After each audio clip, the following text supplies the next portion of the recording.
Assalamu alaikum agayın. Salamatсызбы көрөрман. Ош тарапка келдик элек иш сапар менен. Эртелеп Сулайман такка чыгып, Сулайман тоо. Касиеттүү Сулайман тоого чыгып, Султан Бабыр бабабызга Куран окудук. Султан Бабыр атактуу Аксак Темирдин, кыргыздар Аксак Темир деген небереси. Ушундан ордосун тарттырып жаш кезинде качып анан азганактай кол менен Индустанга барып, Индустанга падыша болгон киши деми.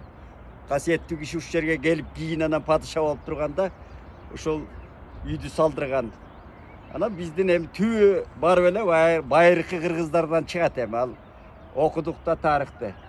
Кыргыз деп эле төш кага бербеш керек, бирок кыргыздан чыкканы чын. Эми эмне болуп атат интернетте эртелеп туруп алып карасаң эле баягы Бишкекте болгон 18-майдагы окуяны ар кандай ракурста айтып атышпайбы? Мен да пикиримди айтып коеюнчу. Бул эми башынан келгенде кыргыз өзү энө эл тууган.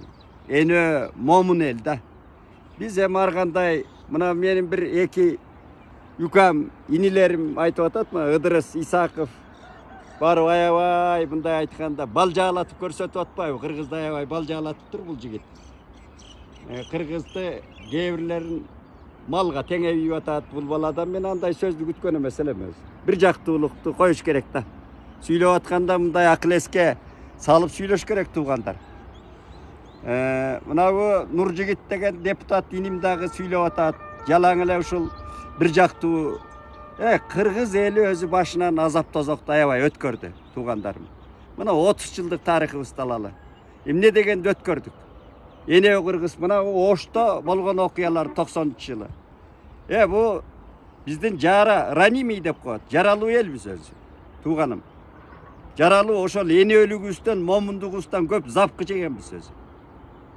Анан эле бүгүн эле малга теңеп эле кыргызды кандай былчылдатып эле тебелей бериш керекпи?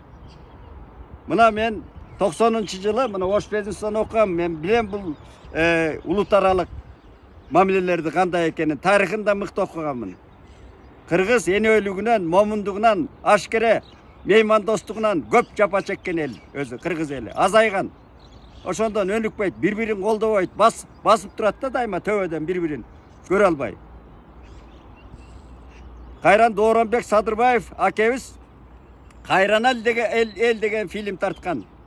Көбүн көргөн жоксуң. Ошону көрсөтпөй эртеден кечке кезинде 91-жылы бу киши ошо кездеги журналисттерге алып барып бир эски клубтан көрсөткөн. Төбө чачың тик турат да. Дооронбек аке эмне үчүн тарткан ошону? Азырдыкы да бийлик ошону көрсөтсө болот. Ошону басып келатат, чыгарбай келатабыз ошондон бери коркуп, жалтактап. Улуттун намысы, биринчи улут эмне карайт? Кармап турат. Эмне кармап турат деген суроону коюш керек. Эмне касиет, эмне күч улутту кармап турат? Биринчи намыс кармап турат. Улут деген намыс. Кишини дагы намысы кармап турат өзү. Кайраты кармап турат. Албетте, барып эле тиги жанагы биздин ашкере балдар, тентек балдарды мен колдобойм. Бирок улут болмогу өзүнүн намысы, кайратында, бири-бирин колдогонунда, ынтымагында бекем. Аз эл деген өтө ынтымактуу болуш керек. Өтө бири-бирин колдош керек. Колдойт десе силепой эмес. Билимдин негизинде, илимдин негизинде, маданияттын негизинде дипломатия деп атпайбы, какшап. Ошо дипломатиядан кырылгандан анан чыккан жанагы сөз, айласынан чыккан, атаңды өлтүргөнгө энеңди алып бер деген сөз кыргыздын сөзү. Айла кеткенде чыккан. Айла кеткенде. Бүгүн кыргыз элинин акыбалы башка. Өзүнчө республикабыз, оондо катталганбыз, мүчөсүбүз бүткүл дүйнө. Жаманбы, жакшыбы? Мына азыр ооч алып, мындай тикелеп, телчигип келатабыз.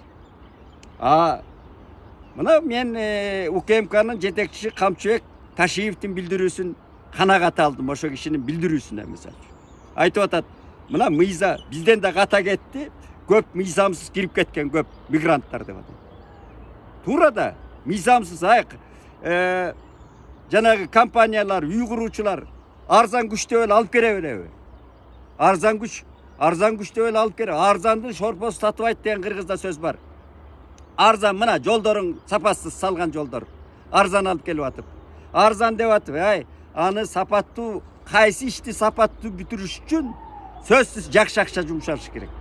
Жакшы адис иштеш керек ошол жерде. Арзан деп эле алып келип эле каптата беребизби?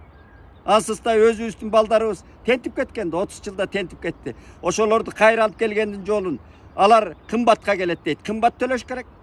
Өз балдарыңды иштеткенге ошолорду адистикке даярдап, окууларды ачып, жанагы орто окуу жайларын илгери путу деп койчу. Ошондой адистиктерге, курулушчулукка даярдаш керек тез-тез.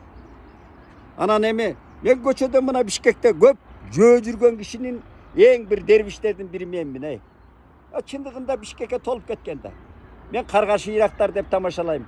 Мынабы кемсинтүү эмес. Мен Арабияга да барганда көргөм. Жалаң Меккеде, Меккенин өзүндө ушул Түштүк Азиядан баргандар иштейт, индустар.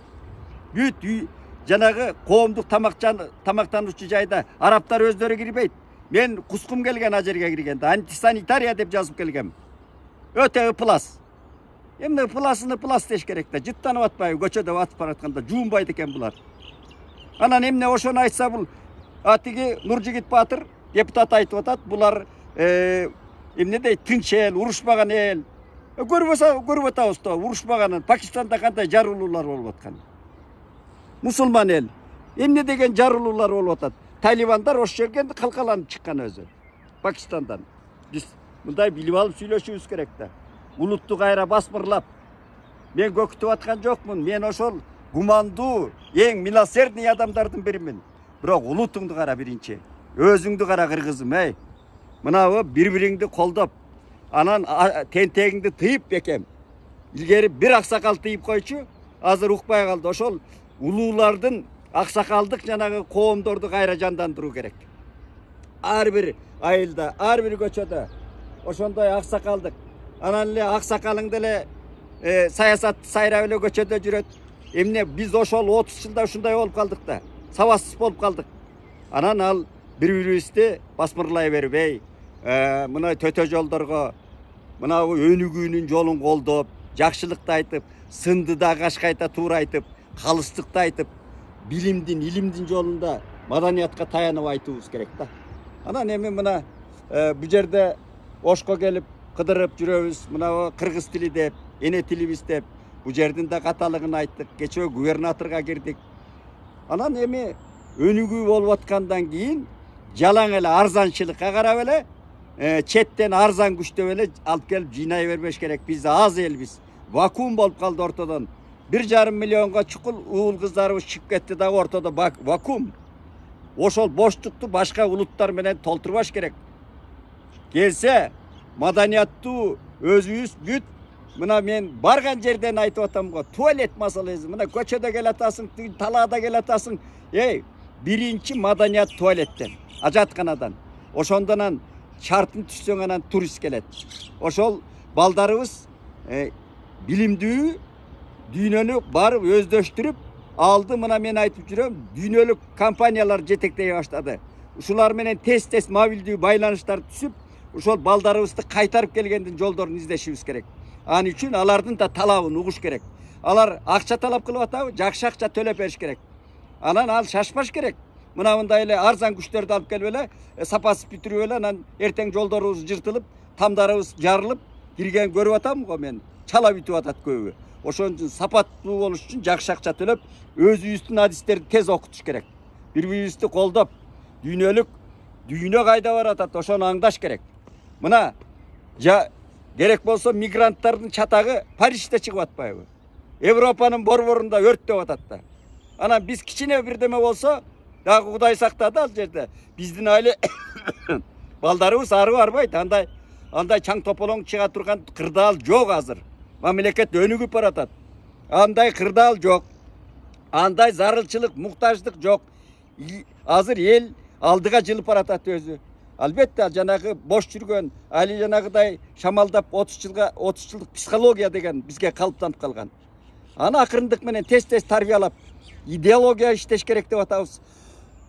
Ошондой кылып, бири-бирибизди колдоп, андай басынтып эле Ыдырыс Баатыр ал тияк-бияка жараны ырбатып кайра, анан чукулай бербеш керек муну. Анча-мынчаны мындай косметикалык оңдоп алдыга жылыш керек. Bir-birimizди koldap. Aman bolalım.